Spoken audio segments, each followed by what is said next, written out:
During the time when Britishers were about to give freedom to us, there were total 565 states in India. Now these 565 states have been turned into 28 states.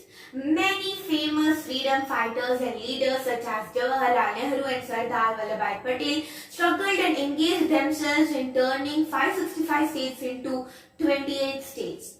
What would happen if they would never struggle to do this? Yes, the result would be ongoing wars between these many 565 states. But how did they do so? How did they just turn these minute small states into total 28 states? Very interesting to know, right? I'm curiously waiting to know this. Are you all ready? I am ready. So let's get started. This is the map of India when Britishers ruled it. This was called British India. Britishers ruled over India in two ways. The first one is direct rule, other one is indirect rule. When we talk about direct rule, it means that all the people living in an area are directly ruled by the British leaders. No kings were present then. When we talk about indirect rule, there were kings who ruled that area, no Britishers. And the total indirectly ruled areas are 565, and these areas are called as princely states. A sudden problem occurred when Britishers were about to give freedom to Indians in the year 1947. As you all know, there were totally two parties during British India. The first one is Congress Party, whose important member was Mahatma Gandhi. Other one is Muslim League Party, whose important person was Muhammad Ali Jinnah. The problem occurred was that Jinnah demanded to get a separate nation for all the Muslims, but Gandhiji did not agree for that. He said the whole nation should be one. There were a lot of fights about this matter between both the parties. The fights between two parties led to the fights between two religions. There were huge fights between Hindus and Muslims. Many people died as a result of such fights. Unable to bear such a great loss, Gandhi agreed to Jinnah's demand as there was nothing he can do. So at that time, Pakistan got separated from India and formed a separate nation. But there was another problem to be faced.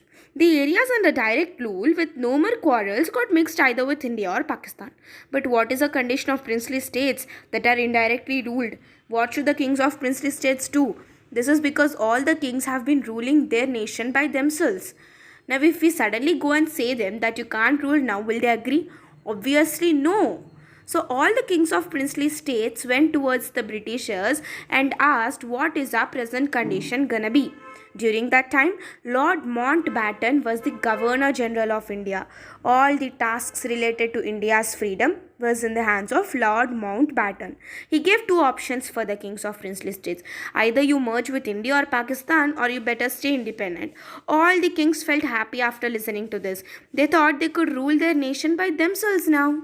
But Jawaharlal Nehru, Vallabhbhai Patel and VP Menon were unhappy with this. They felt that if there are a lot of nations in their own nation, we may face a lot of problems in the future, or they may start fighting with each other. And taking these quarrels as a reason, the people of foreign country can again start ruling India. For this, they made a plan. There are 3 steps in their plan. First one is offer, second one is stopping supplies, and the third one is warning.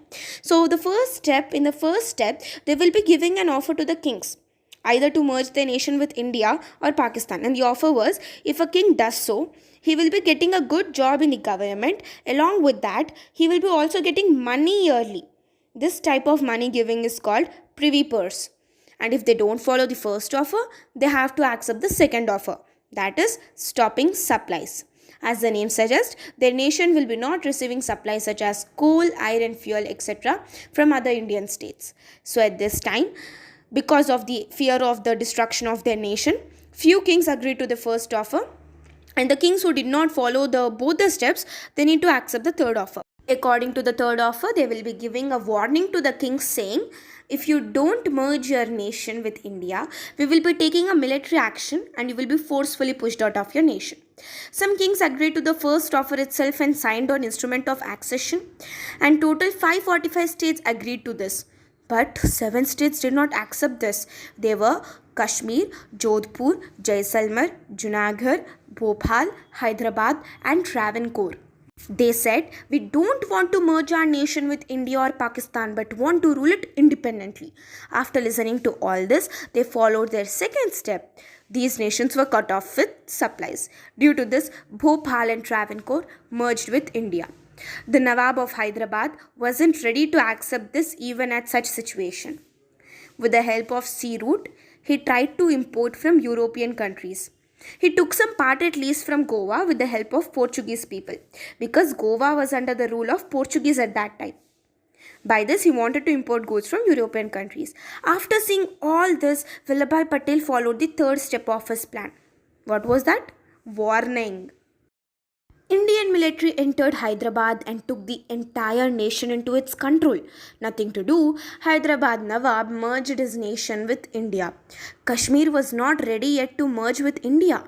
The problem was with Jaisalmer and Jodhpur. The kings of these nations said, either India or Pakistan. Whoever gives the best offer now, we would merge our states with it. Then Muhammad Ali Jinnah wanted to merge the two states in Pakistan. So he sent blank sheets to both of the kings and wanted them to write down all their wants and wishes. I'll sign on the papers and you will get all of them. So merge with Pakistan. But most of the people in these two states were Hindus, so nothing to do. They accepted the offer of India and merged with India. Now Junagadh and Kashmir are left. Junagadh king was a Muslim and most of his people were Hindus. Also, Kashmir king was a Hindu and most of his people were Muslims. In the beginning, the kings of these two states announced that we want to stay independent, but any one of them should merge with either India or Pakistan. As Kashmir king was a Hindu, India believed that Kashmir would always merge with India, and simultaneously, as Junagadh was a Muslim, he wanted to merge with Pakistan. Thus, Muhammad Ali Jinnah started giving best offers to the king of Junagadh. The king liked all the offers and signed the instrument of accession to merge with Pakistan. When India got to know about the agreement of instrument of accession, it went furious, saying that how can you merge Junagadh with Pakistan? Almost all the people there are Hindus and Junagadh border doesn't even touch Pakistani border. And India decided to conduct voting in Junagadh. But Jinnah did not agree. As most of the people in Junagadh were Hindus, so they would always like to merge with India. Jinnah accepted the instrument of accession. After having this, India went furious and stopped the supply of coal, fuel, iron and other supplies to Junagadh. Apart from that, as most of the people were Hindus in Junagadh, they started revolting saying we would only merge with India. Nothing to do, some officers merged it with India. But India still conducted voting in Junagadh, and this voting is called plebiscite, in which approximately 99.95% of the people chose India over Pakistan, and then Junagadh merged with India. But as Jinnah signed the instrument of accession, in Pakistani official maps, Junagadh is still considered as Pakistan ka official state. Now Kashmir is left. Kashmir king wanted to stay independent, but Pakistan wasn't silent for this. They started a war for occupying Kashmir. When Kashmir got to know about this, they asked the help of India. But India agreed to this only when Kashmir was ready to merge with India. Then the king of Kashmir signed the instrument of accession and merged his country with India.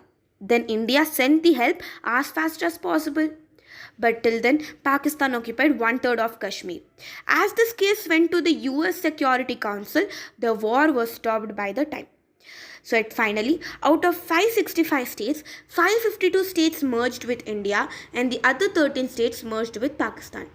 Jawaharlal Nehru, Sardar Patel, V.P. Menon struggled a lot for doing this. Thus, the statue of Vallabhbhai Patel is named Statue of Unity. In the year 1956, on the basis of languages, the states were again rearranged in India, reorganized in India. So after a few years, what happened? Jharkhand separated from Bihar, Chhattisgarh separated from Madhya Pradesh, Haryana separated from Punjab, Uttarakhand separated from Uttar Pradesh, and Telangana got separated from Andhra Pradesh. So this was really very interesting and informative, I hope.